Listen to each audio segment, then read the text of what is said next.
आज हम बात करेंगे भारतीय संविधान के सबसे पहले आर्टिकल 1 के बारे में। ये आर्टिकल छोटा-सा है लेकिन इसमें 3 क्लॉज़ेज़ हैं और ये चीज़ हम समझेंगे कॉन्स्टिट्यूएंट असेंबली डिबेट से, डीडी बसु और ग्रेवन लॉस्टिन जैसे कॉन्स्टिट्यूशनल स्कॉलर्स के बुक से। तो सबसे पहले आर्टिकल 1 पढ़ते हैं। Part 1 the union and it's territory का पहला आर्टिकल है। आर्टिकल 1 का क्लॉज़ 1 कहता है India that is Bharat shall be a union of states.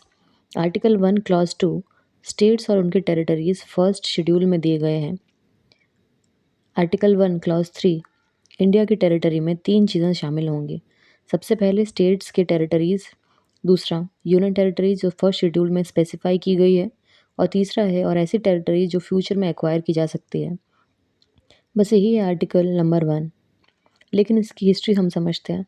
Constituent assembly में जब ये आर्टिकल डिस्कस हुआ था पहली बार 15 और 17 सितंबर 1948 में, फिर 17 और 18 सितंबर 1949 को, तो सबसे पहला सवाल ये था कि देश का नाम क्या रखा जाए।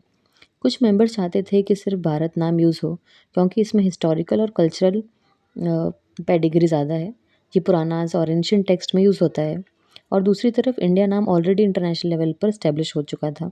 इसलिए ड्राफ्टिंग कमेटी ने एक मिडिल पाथ निकाला, दोनों नाम कॉन्स्टिट्यूशन में डाल दिए, इंडिया दैट इज़ भारत। इसका मतलब ये नहीं है कि दोनों अलग एंटिटीज़ हैं, बल्कि ये एक ही देश के 2 नाम हैं और दोनों ही कॉन्स्टिट्यूशनली वैलिड हैं। अब हम सबसे इंटरेस्टिंग बात समझते हैं। बहुत से कॉन्स्टिट्यूएंट असेंबली मेंबर्स कंफ्यूज थे कि जब इंडिया एक फेडरल स्ट्रक्चर फॉलो कर रहा है, स्टेट्स है, उनके अपने लेजिस्लेचर है, तो हम उसे फेडरेशन ऑफ स्टेट्स क्यों नहीं कह रहे, हम उसे यूनियन ऑफ स्टेट्स क्यों कह रहे हैं।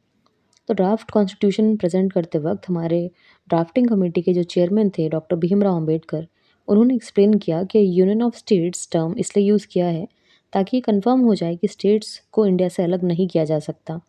यानी इंडिया एक सिंगल इनडिविजिबल एंटिटी है जो अपने कॉन्स्टिट्यूएंट स्टेट्स से मिलकर बनी है, और ये यूनियन ऑफ स्टेट टर्म देश की यूनिटी और इंडिविजिबिलिटी पर जोर देती है।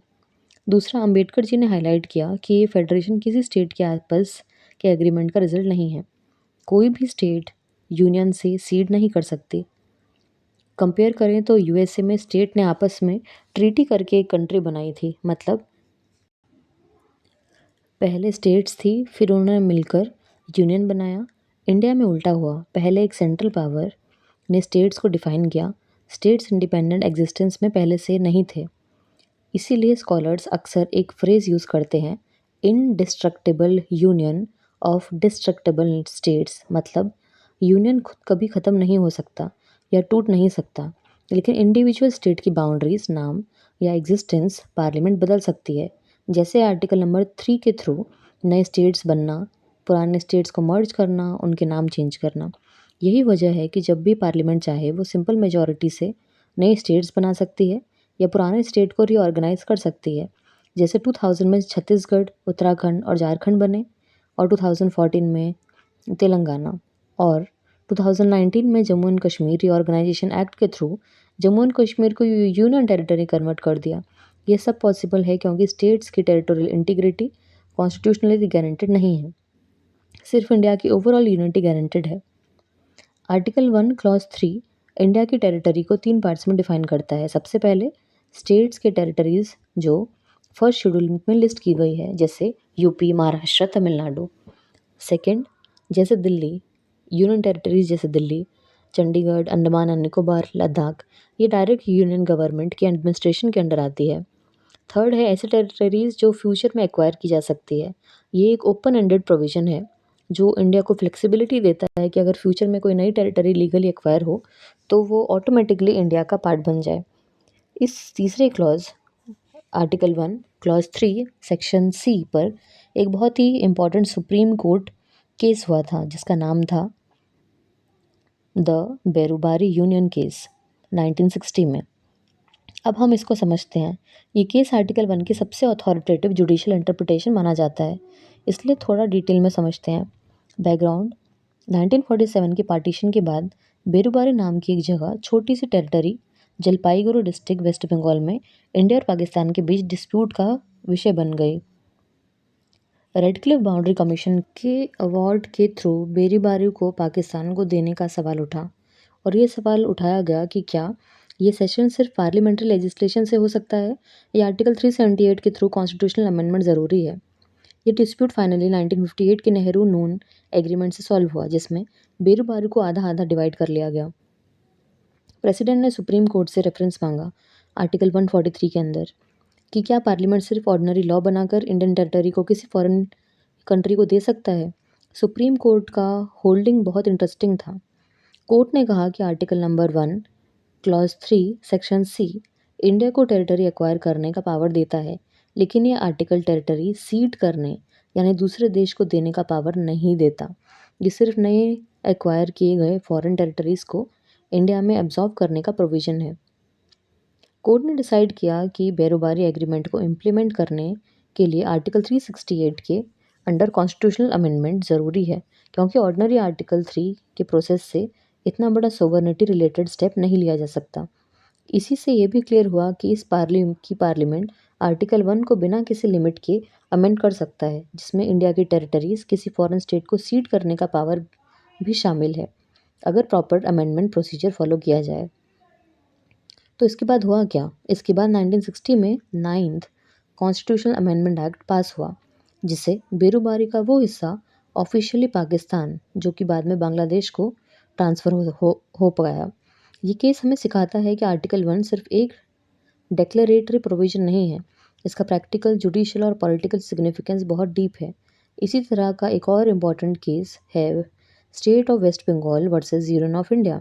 इसमें सुप्रीम कोर्ट ने कंफर्म किया कि इंडियन फेडरेशन क्वाशी फेडरल है, मतलब स्टेट्स की अपनी सोवरेनिटी नहीं है, जैसा कि एक ट्रू फेडरेशन जैसे यूएसए में होती है, बल्कि सेंटर के पास काफ़ी ज़्यादा पावर्स है इंडिया में। अब देखते हैं कि कॉन्स्टिट्यूशनल लॉ की क्लासिक बुक इस आर्टिकल को कैसे समझती है।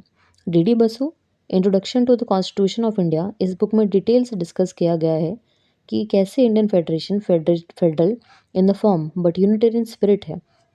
बासु के अकॉर्डिंग आर्टिकल 1 का स्ट्रक्चर ही ये दिखाता है कि सेंटर को स्ट्रांग रखा गया है ताकि देश की यूनिटी थ्रेटन ना हो, स्पेशली पार्टीशन के तुरंत बाद के कॉन्टेक्स्ट में, जब फ्रेमर्स बहुत कॉन्शियस थे कि कोई भी प्रोविज़न ऐसी ना हो जो फ्यूचर में सक्सेशन को इनकरेज करे।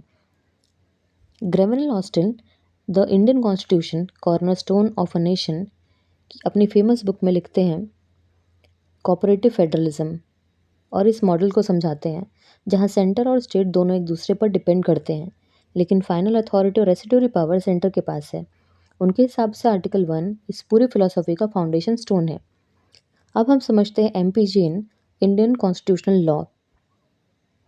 जैन एक्सप्लेन करते हैं कि आर्टिकल 1 और आर्टिकल 3 को साथ में पढ़ना ज़रूरी है, क्योंकि आर्टिकल 3 ही पार्लियामेंट को पावर देता है नए स्टेट बनाने, उन्हें मर्ज करने या उनके नाम बाउंड्रीज चेंज करने, और ये पावर ही प्रूव करती है कि स्टेट्स इंडिस्ट्रक्टेबल नहीं है, सिर्फ यूनियन ही इंडिस्ट्रक्टेबल है।